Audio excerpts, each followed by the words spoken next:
আজ বইমেলায় আমরা তাদের কথা শুনবো, তাদের গল্প শুনবো যাদের দেখেও দেখা যায় না। बुक फेयर में काम भी करते हैं और बच्चे लोग के लिए किताब भी खरीदते हैं और ले जाते हैं घर परिवार के लिए, पढ़ने के लिए, समझने के लिए, बुझने के लिए। घर का परिवार का तो सभी को आता है, किसको नहीं आता है। हर एक चीज़ का माँ बाप बाल बच्चे सभी का याद आता है। जिधर जाएंगे उधर ही काम तो करना ही पड़ेगा ना। কাজ করে মানে ববি মেলায় তো আমরা কোনো বাচ্চা বউ বাচ্চা আমরা কারো লিয়ে আসতে পারি না মা, আমরা পেটের জন্য খাটতে আসি। আর এখানে বউ বাচ্চা আসবো মা, ঘর নেই দোর নেই, ওই দিদিরা ঘর দিয়েছিল ওই ঘরে আমরা থাকা।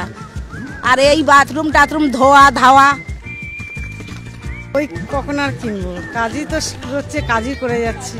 না আমারও কেনা হয়নি, আসে আসে আমাদের বিধাননগর মেলা হচ্ছে তাতেও এসছে, এখনো আসবে, কেন আমাদের ঘরে বাচ্চা কাচ্চা আছে তারাও পড়াশোনা করে, তাদের জন্য ওরা এসে ওদের মতন বই কিনে। আমরা নিয়ে আসতে পারি না, আমাদের সাথে ওদের সাথে হয়ও না যোগাযোগ। হ্যাঁ ওরা ঘুরে টুরে কিনে টিনে নিয়ে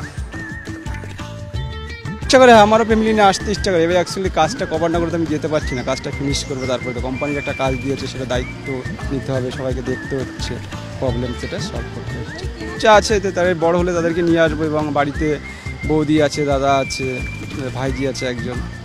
কবির কথায় দুঃখ সুখ দিবস রজনী মন্ত্রিত করিয়া তোলে জীবনের মহামন্ত্রের ধ্বনি।